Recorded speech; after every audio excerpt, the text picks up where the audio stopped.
ஓம் சாய்ராம். நல்லது நினைப்போம், நல்லது நடக்கும். சீரடியிலிருந்து சாய் சச்சரிதம். இன்னைக்கு நம்ம 24வது நாள்ல 26வது அத்தியாயம் பார்க்க போறோம். அப்புறம் ஒரு முக்கியமான விஷயம் என்னன்னா, நம்மளோட சேனல் தொடர்ந்து பார்த்துக்கிட்டு இருக்கவங்க சப்ஸ்கிரைப் பண்ணாம நிறைய பேர் பார்த்துக்கிட்டு இருக்கீங்க. சப்ஸ்கிரைப் பண்ணாம பார்த்துக்கிட்டு இருக்கவங்க தயவு செய்து சப்ஸ்கிரைப் பண்ணுங்க, நோட்டிபிகேஷனையும் ஆன் பண்ணி வச்சுக்கோங்க. எதனாலனா சீரடியிலிருந்து நம்ம நேரடியா நிறைய லைவ் நிகழ்ச்சிகள்லாம் பண்ணிக்கிட்டு இருக்கோம். பால்கி ஊர்வலம்லாம் வியாழக்கிழமை அன்னைக்கு நடந்துகிட்டு இருக்கு. லைவ்ல காமிச்சிட்டு இருக்கோம். அதெல்லாம் நிறைய பேருக்கு போய் சேர்றது கிடையாது. எதனாலனா நீங்க சப்ஸ்கிரைப் பண்ணாம இருக்கிறதும் நோட்டிபிகேஷன் பட்டன் ஆன் பண்ணாம இருக்கிறது தான் காரணம். அதனால சப்ஸ்கிரைப் பண்ணிட்டு நோட்டிபிகேஷன் பெல் பட்டனையும் ஆன் பண்ணி வச்சுக்கோங்க. சரி, வாங்க இன்னைக்கு அத்தியாயம் பார்க்க ஆரம்பிக்கலாம். அத்தியாயம் 26. இப்பிரபஞ்சத்தில் நாம் காணும் யாவும் மாயையின் விளையாட்டே, கடவுளின் ஆக்கும் ஆற்றலே. இவைகள் உண்மையில் இருப்பவை அல்ல.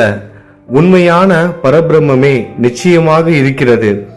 இருளின் காரணமாக ஒரு கயிற்றையோ ஒரு மாயையையோ பாம்பாக நாம் எண்ணிக்கொள்வதைப் போலவே, இருளின் காரணமாக ஒரு கயிற்றையோ ஒரு மாலையையோ பாம்பாக நாம் எண்ணிக்கொள்வதைப் போலவே புற தோற்றத்தை மட்டுமே காண்கிறோம்.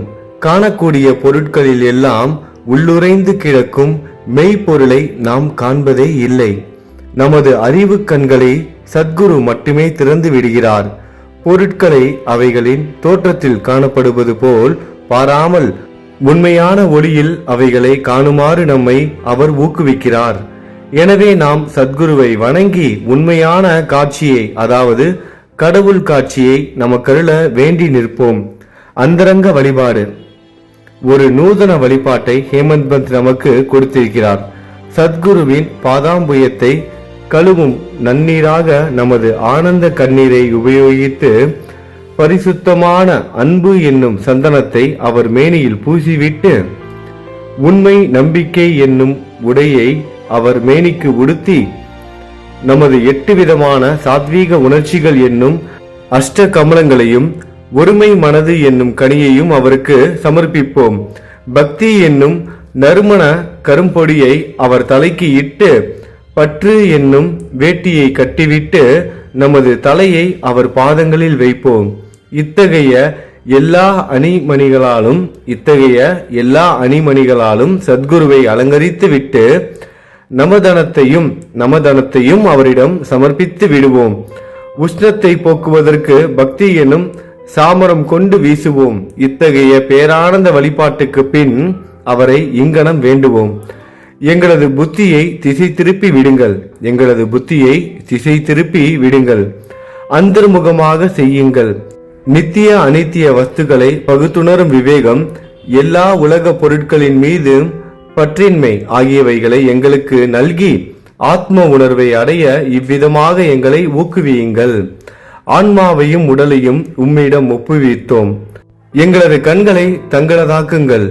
அதன் மூலம் நாங்கள் இன்ப துன்பங்களையே உணராதிருப்போம். தங்கள் சங்கல்பத்தின்படி விருப்பத்தின்படி எங்களது மனதையும் உடலையும் கட்டுப்படுத்துங்கள். தங்கள் பாதாம்புயத்தில் எங்களது மனம் ஆறுதல் பெறட்டும். இப்ப நம்ம இந்த 26வது அத்தியாயத்தில் இருக்கிற ஒரு முக்கியமான கதையை தான் பார்க்க போறோம். பந்துங்கிற ஒரு நபர், பக்த பந்த். அந்த பந்துங்கிறவர் எப்படின்னா சாயியோட பக்தர் கிடையாது, வேற ஒரு குருவோட சீடர். அவருக்கு ஷீரடிக்கு போகணும் அப்படிங்கிற எண்ணம் மனதில் கொஞ்சம் கூட இல்லை. சாயை பத்தி அவ்வளவா தெரியாது. அவர் வேற ஒரு குருவோட சீடர். இப்படி இருக்கும்போது ஒரு நாள் அவர் ரயில் பயணத்துல இருக்கும்போது அந்த ரயில்ல பாத்தீங்கன்னா அவரோட நண்பர்கள் அப்புறம் அவங்களோட உறவினர்கள் எல்லாம் ஷீரடிக்கு போயிட்டு இருக்காங்க. அவங்க எல்லாம் சந்திக்கிறாங்க. அவங்க எல்லாரும் சொல்றாங்க, நாங்க சாயை பார்க்க போறோம், ஷீரடிக்கு போறோம், நீங்களும் எங்க கூட வாங்கன்னு சொல்லிட்டு அந்த பந்துங்கிறவர் எல்லாரும் வற்புறுத்துறாங்க. ஆனா இவருக்கு ஷீரடிக்கு போறதுக்கு எண்ணம் இல்லை, போறதுக்கான அந்த ஒரு ஈடுபாடு கிடையாது. ஆனா நண்பர்கள் அப்புறம் உறவினர்கள்லாம் வற்புறுத்துறதுனால முடியலன்னு சொல்ல முடியல.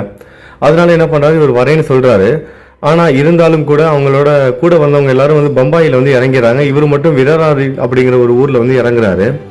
பின்னர் ஷீரடி போகணும் அப்படிங்கிறதுக்காக தன்னோட சத்குரு கிட்ட உத்தரவு பெற்றுக்கொண்டு, அவரோட குரு கிட்ட உத்தரவு வாங்கணும்னா இன்னொரு குருவை போய் சந்திக்க போறோம், அப்ப நம்ம குரு இருக்காங்களா அவங்க கிட்ட அனுமதி வாங்கிட்டு தானே போகணும் அப்படிங்கிறதுக்காக அந்த ஊருக்கு போயிட்டு அவர்கிட்ட உத்தரவுலாம் வாங்கிக்கிட்டு செலவுக்கெல்லாம் ஏற்பாடெல்லாம் செய்ததுக்கு அப்புறம் என்ன பண்றாரு, அந்த கோஷ்டியோட சேர்ந்து ஷீரடிக்கு சேர்ந்து போறாரு.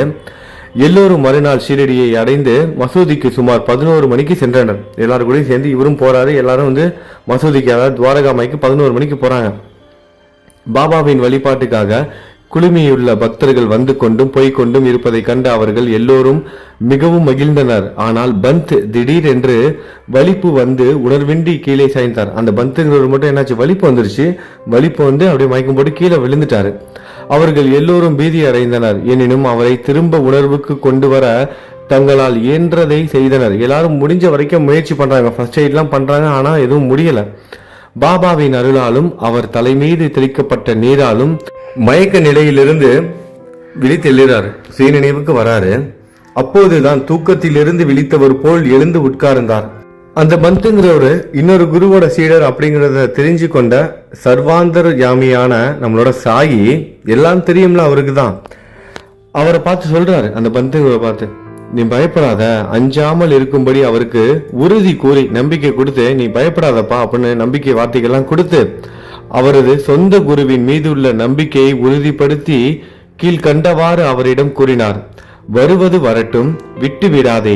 உனது ஆதாரத்தையே, அதாவது உன்னோட குருவையே உறுதியாக பற்றி கொண்டு எப்போதும் நிதானத்துடனும் சதா காலமும் அவருடன் ஒன்றியும் இருப்பாய். இம்மொழிகளின் குறிப்பை பந்த் உடனே அறிந்து கொண்டார்.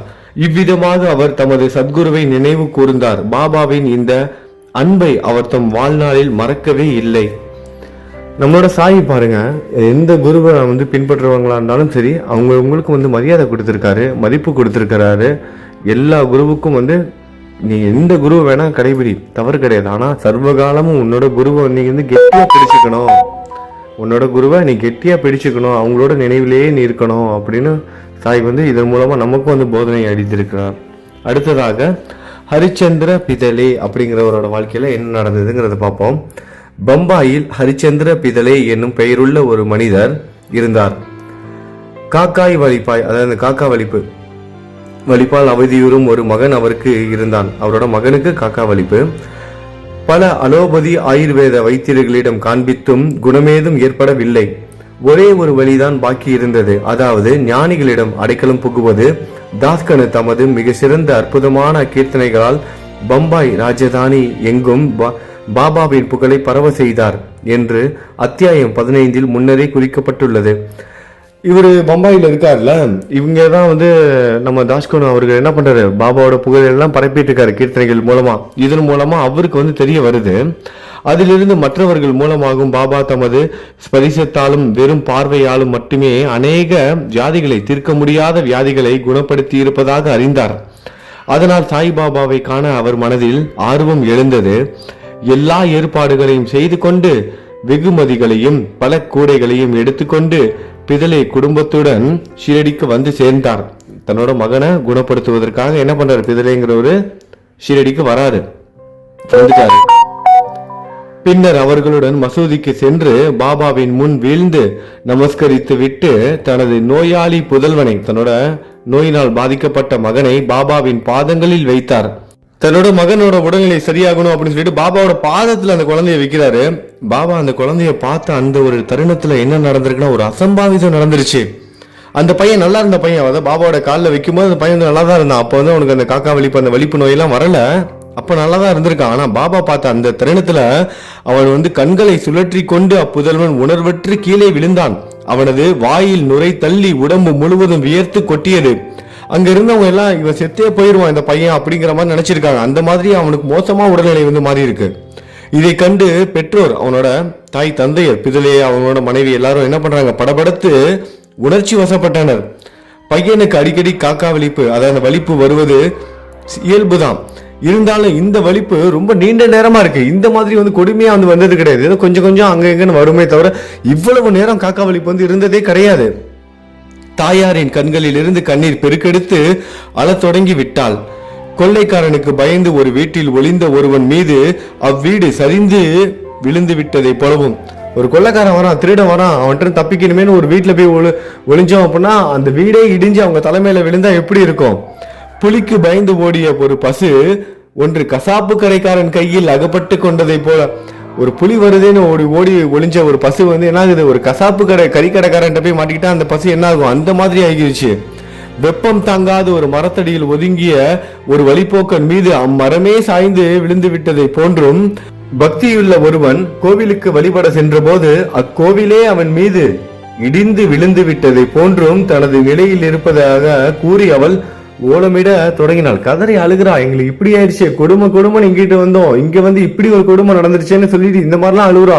நாங்க பக்தியோட கோயிலுக்கு வந்தா அந்த கோவிலே எங்க மேல இடிஞ்சு விழுந்தா நாங்க என்ன பண்றது அப்படின்னு அந்த அம்மா வந்து கதறி அழுகுறாங்க. பின் பாபா அவளை நோக்கி, இம்மாதிரி ஓலமிடாதே, இந்த மாதிரி நீ வந்து அழுகாத, கொஞ்சம் பொறுமையா இரு, அமைதியா இரு. உன் இருப்பிடத்துக்கு இவனை எடுத்து செல். அரை மணி நேரத்தில் அவன் நினைவுக்கு திரும்புவான், அவன் நார்மல் ஆவான், அரை மணி நேரத்துல அவனோட இயல்பு நிலைக்கு திரும்புவான் என கூறி தேற்றினார்.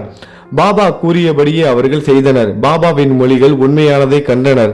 அதாவது அவங்க ஷீரடியில் இருக்கிற அந்த வாதாங்கிற அந்த தங்கும் விடுதியில தங்கியிருக்காங்க. அந்த வாதாவுக்கு போன கொஞ்ச நேரத்திலேயே, அந்த அரை மணி நேரத்துல எடுத்து செல்லப்பட்ட உடனேயே பையன் குணமடைந்தான். பிதளையின் குடும்பத்தவர் அனைவரும் மிகவும் ஆச்சரியம் அடைந்தனர். அவர்கள் ஐயம் அழிந்தது, அவங்களோட பயம் வந்து போயிடுச்சு. பின் பிதளே தன் மனைவியுடன் பாபாவை காண வந்தார். அவர் முன் மிக பணிவாகவும் மரியாதையாகவும் வீழ்ந்து நமஸ்கரித்து விட்டு பாபாவின் கால்களை பிடித்து விட்டவாறே மனதில் பாபாவின் உதவிக்கு நன்றி செலுத்தினார். பாபா புன் சிரிப்புடன், உமது எல்லா எண்ணங்களும் சந்தேகங்களும் கருத்துக்களும் இப்போது சாந்தப்படுத்தப்பட்டனவா? நம்பிக்கையும் பொறுமையும் உடையோரே ஹரி காப்பாற்றுகிறார். நம்பிக்கையும் பொறுமையும் உடையவரையே ஹரி காப்பாற்றுகிறார். அதாவது கடவுள் வந்து காப்பாத்துவாரு அப்படின்னு சொல்றாரு சாயி என்றார். பிதளை வசதியுள்ள பணக்கார மனிதர். பெருமளவில் அவர் இனிப்புகளை விநியோகித்து பாபாவுக்கு மிக சிறந்த பழங்களையும் வெற்றிலை பாக்கையும் அளித்தார். பிதளையின் மனைவி மிக சிறந்த பண்புடையவள், எளிமை, அன்பு மற்றும் நம்பிக்கை உடையவள்.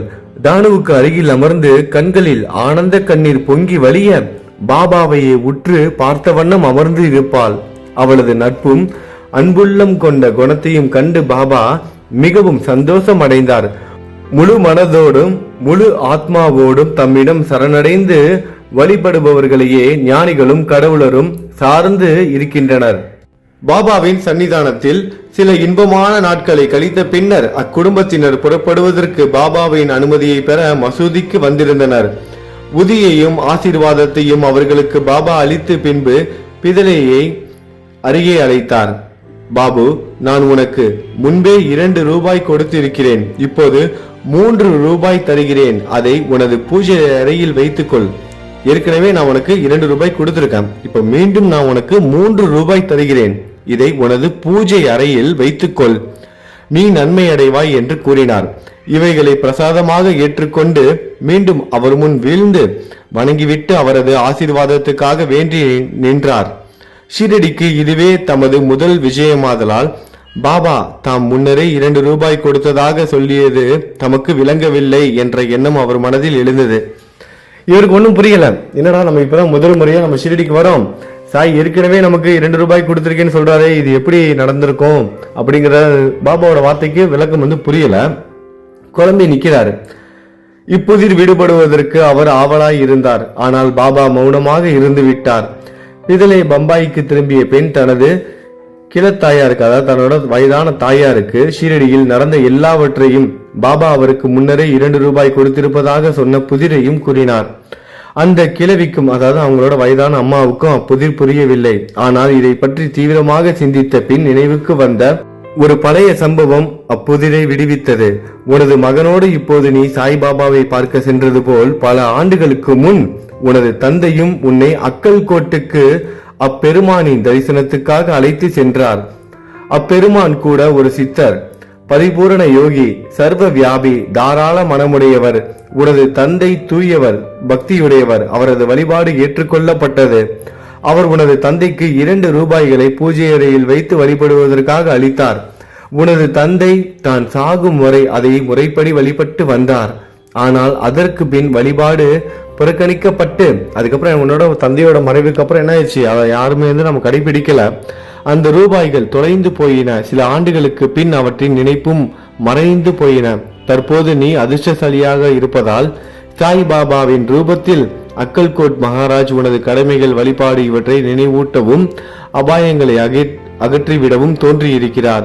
இனிமேலாவது ஜாக்கிரதையாக எல்லா ஐயங்களையும் கெட்ட எண்ணங்களையும் அகற்றிவிட்டு உனது மூதாதையோர் வழி நின்று நன்றாக நடந்து கொள். இதன் மூலமா நம்ம என்ன பண்ணோம், நம்மளோட மூதாதையர்கள் என்னென்ன செஞ்சாங்க, எப்படி வழிபாடு நடத்தினாங்க, அது எல்லாத்தையும் நம்மளும் செய்யணும், கடைபிடிக்கணும் அப்படிங்கறத தான் சாயி இதன் மூலமா நமக்கு தெரியப்படுத்துறாரு.